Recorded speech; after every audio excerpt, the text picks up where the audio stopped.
So today we're talking about communion, but it turns out that there's things going on in the church today which don't actually have to do with our worship, although they support it. We've got some workmen over here. We're going to go see if we can figure out what they're doing. We're glad you all are working here. We just find it we're going to build you in. We want people to know that things happen in the church when we're not having worship. So thank you for doing that. So now the table is ready.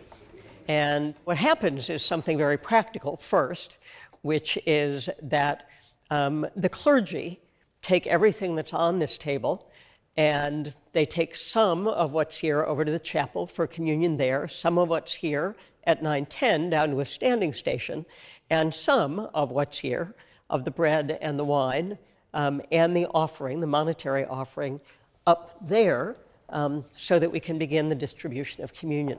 One of the things that moves me is that when people come up, while there is no requirement that you need to kneel to receive communion, most people do when they come to the high altar or to the chapel.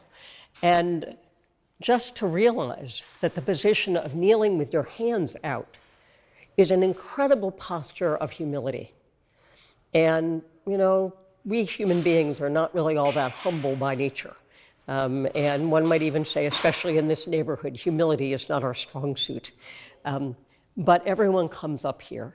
There are people who are leaders in their fields. There are 2-year-old children who are just so excited to be up there. There are people who are just starting their lives in New York. There are people who are homeless.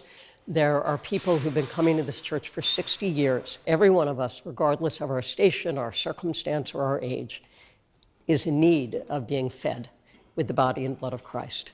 So Vicki, one thing I've always been curious about, because we do communion with our little bitty kids down in the primary and toddler rooms these days, what do they think and what do they ask about when they first experience the body and blood of Christ? Because we say exactly the same words to them as we do upstairs. We don't change it. There's not a primary version.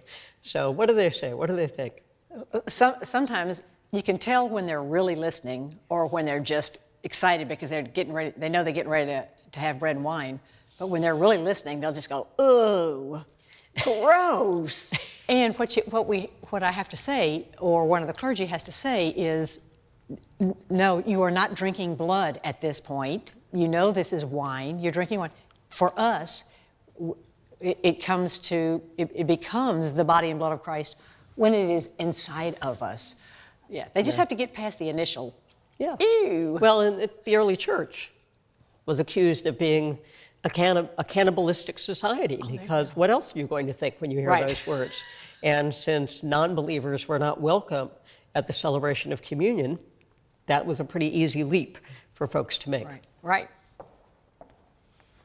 And one of the questions I get pretty regularly from parents is, when can our children take communion? Because they don't really understand yet. My response to them is always, well, I don't fully understand yet either, so when can I take communion? Well, in our tradition, once a child is baptized, at baptism, they can take communion, and they often go up to the rail and get a small little piece of bread. Sometimes a little kid will come up with their parents, and their parents are navigating whether they think they should get a blessing, and that child will put their hand out. And nothing says more clearly, I belong here. And the fact is, baptism is the sacrament that says you are Christ's own forever. So they're absolutely right. They belong here. And so they want to take part in everything that all the rest of us do. So Vicki, I think a lot of our 9-10 congregation who see you managing acolytes and making sure all of the roles that the kids have actually work well, don't actually know that you're a chalice bearer here. Well, I think the most striking piece of it for me is when I hand somebody the chalice and say, the blood of Christ, the real emphasis for me is the cup of salvation, and just hoping and praying that folks really are taking in the gift. And I think I kind of say that, I kind of land on those words. And what do you say to people if they say, "Oh, but I can't take the wine"? Oh, well, one of the things, I say a very short version. of what the prayer book says, which is that's okay. It's absolutely fine to receive in one kind. What I would love is when people don't receive the wine, if they would stay at the rail so that we can actually say the blood of Christ, the cup of salvation, even though they're not receiving it. But receiving in one kind is fine. If you've never taken communion, you think, oh, I'm going to make a mistake. No way to do it wrong.